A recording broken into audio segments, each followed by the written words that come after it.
নমস্কার বন্ধুরা, সবাই কেমন আছো? আশা করি ভালো আছো। আমিও ভালো আছি। আজকে আবারও একটা নতুন রেসিপি নিয়ে হাজির হয়েছি তোমাদের সামনে। আজকে আমি তৈরি করব খুব ইউনিক একটি পরোটার রেসিপি, রাঙা আলুর পরোটা। এখানে দেখো, রাঙা আলুগুলোকে খুব ভালো করে খোসা ছাড়িয়ে ধুয়ে আমি সিদ্ধ করে নিয়েছি। এখন ওই রাঙা আলু একটু ম্যাশ করে রেখে দেব। এখন এখানে দেখো, ফ্রাইং প্যানের মধ্যে নিয়ে নিচ্ছি সাদা জিরে, 2-3টের মতো শুকনো লঙ্কা নেব, আর দিয়ে দেব অল্প করে একটু কালো জিরে। এখন এই শুকনো মশলাগুলো শুকনো খোলায় খুব ভালো করে ভেজে নেব। গ্যাসের ফ্লেম অবশ্যই করে একটু কম রেখে ভাজবো। যখন এই মশলাটা থেকে খুব সুন্দর একটা সেন্ট উঠবে, তখন বুঝতে হবে যে মশলাটা হয়ে গেছে। একটু টাইম লাগবে ভাজতে। যখন এটা খুব ভালো করে ভাজা হয়ে যাবে, তারপর এটা ঠান্ডা করে নিয়ে মিক্সির জারের মধ্যে নিয়ে মিহি করে একটা গুঁড়ো তৈরি করে নেব।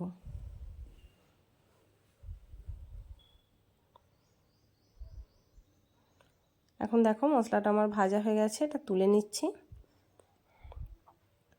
এখন ওই একই ফ্রাইং প্যানের মধ্যে আমি দিয়ে দেবো অল্প করে একটু সাদা তেল।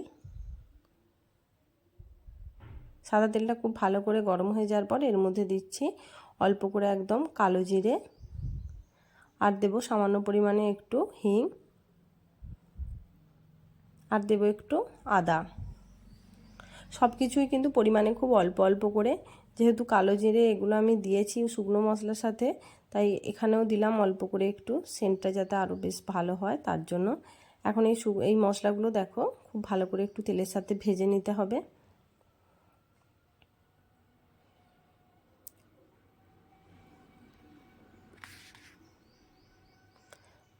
মশলাটা ভাজা হয়ে গেছে, এখন আমি এর মধ্যে দিয়ে দেবো ম্যাশ করা রাঙা আলু।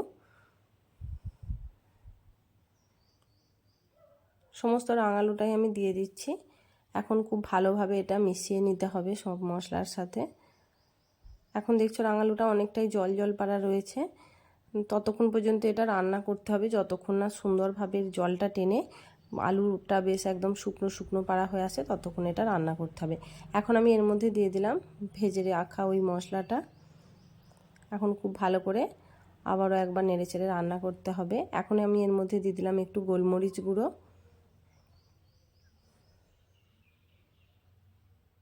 এই পুরটা তৈরি করতে একটু টাইম লাগে, কিন্তু খেতে খুব সুন্দর লাগে এই রাঙা আলুর পরোটা। তোমরা একবার হলেও বাড়িতে তৈরি করে দেখো, খুব সুন্দর লাগে। আমি আসলে যখনই কোনো নতুন রেসিপি শিখি, আগে 2-3বার বাড়িতে ট্রাই করি। যখন দেখি যে হ্যাঁ খুব ভালো হচ্ছে, তখনই আসলে তোমাদের সাথে সেই রেসিপি শেয়ার করি। এখন দেখছো রাঙা আলুটা কত বেশি শক্ত হয়ে গেছে, মানে এর জলটা অনেক বেশি শুকিয়ে গেছে। এখন আমি এর মধ্যে আরও কয়েকটা মশলা মিশিয়ে নেব।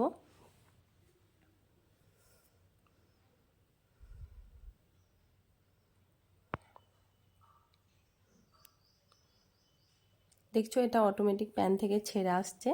এখন বুঝতে হবে যে এই পুরটা রেডি হয়ে গেছে। এখন আমি এর মধ্যে দেব অল্প করে একটু চাট মশলা।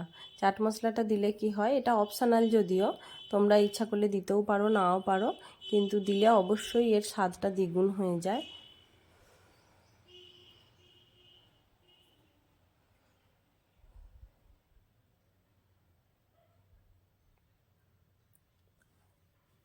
এখন দেখছো চাট মশলা মিশিয়ে নেওয়ার পর এখন এর মধ্যে দেব, এখনও পর্যন্ত কিন্তু লবণ দিইনি আমি, এখন দিচ্ছি লবণ। লবণটা দিয়ে খুব ভালোভাবে আবারও একবার মিশিয়ে নিতে হবে। এখন পুরটা একদম রেডি হয়ে গেছে, এটা আমি একটা থালার মধ্যে ঢেলে নেব।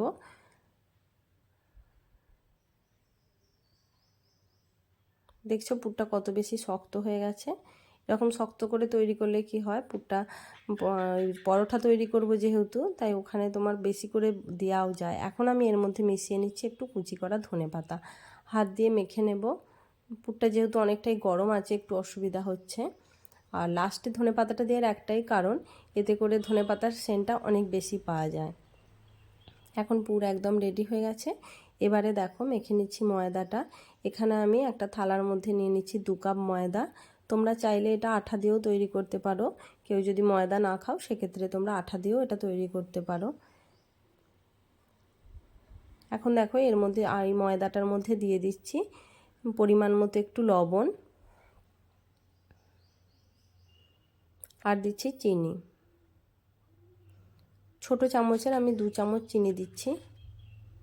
এখন এই শুকনো উপকরণগুলো এখন আগে একবার হাত দিয়ে মাখিয়ে নেব। এবার আমি এর মধ্যে দিয়ে দেব সাদা সানফ্লাওয়ার অয়েল। এটা ময়ান হিসাবে ইউজ করছি।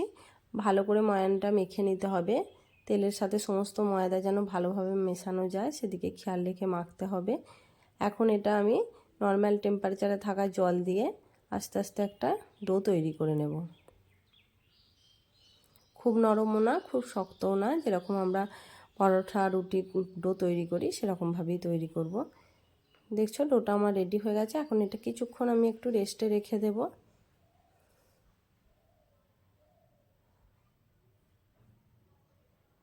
তাহলে কি হবে, কিছুক্ষণ রেখে দিলে এই যে দানা দানা চিনিগুলো রয়েছে এগুলো গলে যাবে। আর দেখো এখন এগুলো থেকে আমি ডো তৈরি করে নিচ্ছি। ছোট ছোট করে কয়েকটা লেচি তৈরি করে নিচ্ছি। এক্সট্রা যে ময়দাটা ছিল সেটা আমি ভাগ করে সবার মধ্যে সমানভাবে চাড়িয়ে দিচ্ছি। এখন হাতে করে চেপে চেপে এগুলো দিয়ে খুব সুন্দর করে একটা শেপ দিয়ে নিচ্ছি। সবকটা লেচি তৈরি হয়ে গেলে আমি এর মধ্যে পুর ভরবো। দেখো পুরটা কিভাবে ভরবো, কোনো দিকে ফেটেও যাবে না, বেরিয়েও যাবে না, অবশ্যই দেখো।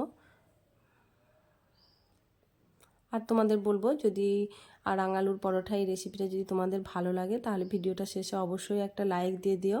আর যদি নতুন বন্ধু হও তাহলে অবশ্যই আমার চ্যানেলটা সাবস্ক্রাইব করে আমার পাশে থেকো। আর ভিডিও শেষে কমেন্ট শেয়ার করো, ভালো লাগবে আমার অনেক। এখন দেখো একটা লেচি নিলাম। এখন এটা আমি এরকমভাবে হাতের মধ্যে নিয়ে একটা বাটির মতো তৈরি করে নেব। বেশ বড় সাইজের একটু বাটিটা তৈরি করতে হবে। দেখছো অনেকটা ডিপভাবে আমি তৈরি করেছি। এতে কি হয়, রাঙালুর পুরটা অনেকটা বেশি করে দেওয়া যায়। আর পুর যদি বেশি হয় তাহলে তো খেতে অবশ্যই বেশি ভালো লাগে, জানো সেটা সবাই, এটা আর বলার কিছু নেই। এবার দেখো কিভাবে এটা মুড়ে দিচ্ছি সাইড থেকে। এটা আসলে বলে ঠিক বোঝাতে পারছি না, দেখো দেখলেই বুঝতে পারবে। এবার উল্টে দিলাম, যে দিকটা মুড়েছিলাম সেদিকটা হাতের ওই তালুর তলার দিকে রেখে ভালো করে চেপে দিলাম। যখন রাখবো তখনও ওই যে দিকটা মুড়েছিলাম সেই দিকটা তলার দিকেই রাখতে হবে, তাহলে খুব ভালোভাবে কিছুক্ষণ থাকবে, যেহেতু ওইগুলো প্রত্যেকটা ভাঁজ একদম লক হয়ে যাবে। একইভাবে দেখো তৈরি করে নিচ্ছি সবগুলোই।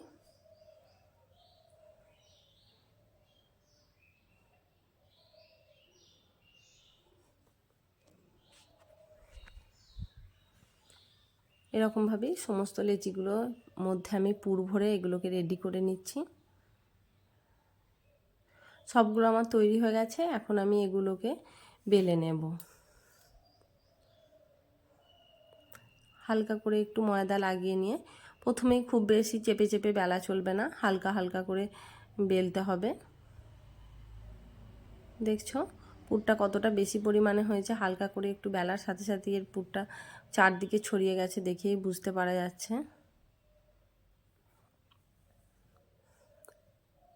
বেলা হয়ে গেছে, আমি সমস্ত পরোটাগুলোই একবারে বেলে নিচ্ছি, তারপর আমি এগুলো ভাজতে চলে যাব।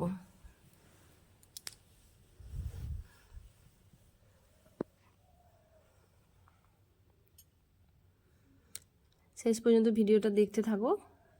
আর যদি ভালো লাগে অবশ্যই আরও একবার বলবো, আমার চ্যানেলটা প্লিজ সাবস্ক্রাইব করে দিয়ে আমার পাশে থেকো, যাতে আমি আরও নতুন নতুন ভিডিও তোমাদের সাথে শেয়ার করার জন্য উৎসাহ পাই। এখন দেখো তার মধ্যে একটা একটা করে পরোটা আমি সেঁকে নিচ্ছি। প্রথমে দুটো পিঠ খুব ভালোভাবে সেঁকে নিতে হবে। আর এত সুন্দর ফুলবে এই আলুর পরোটাগুলো, তোমরা না দেখলে বিশ্বাসই করতে পারবে না, দেখতে থাকো। প্রথমে খুব ভালো করে কিন্তু দুটো পিঠ সেঁকে নিতে হবে, প্রথমেই তেল লাগানো চলবে না, প্রথমে খুব ভালো করে দুটো পিঠ সেঁকে নিচ্ছি।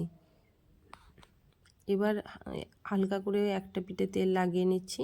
এবার ওই পিঠটাতেও দেবো একটু তেল, দুটো পিঠেই খুব ভালো করে তেল লাগিয়ে নিচ্ছি। দেখছো সেকেন্ড পিঠটা করার সাথে সাথে পরোটাটা কত বেশি ফুলে গেল, একদম কত সুন্দরভাবে প্রত্যেকটা পরোটা এরকম সুন্দরভাবে ফুলেছে। আসলে মনে হয় যেন যে সমস্ত ভিডিওটাই সবগুলো পরোটাই তোমাদের সাথে শেয়ার করি, কিন্তু অত তো আর ভালো করে অত সমস্তটা দেখানো যায় না, তাহলে ভিডিওটা অনেক বেশি বড় হয়ে যাবে। দেখো সমস্ত পরোটা আমি এক এক করে সেঁকে নেব। প্রথমে কিন্তু পরোটাটা খুব ভালো করে সেঁকতে হবে, তারপর তেলটা দেবে, তাহলেই দেখবে এরকম খুব সুন্দরভাবে একদম লুচির মতো ফুলবে।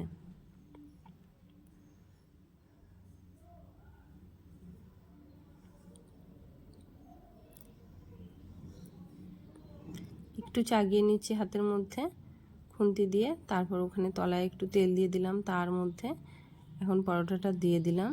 এখন আবারও একটু চাগিয়ে ধরে আর একটু তেল দিয়ে আবার সেকেন্ড পিঠটা করে নিচ্ছি।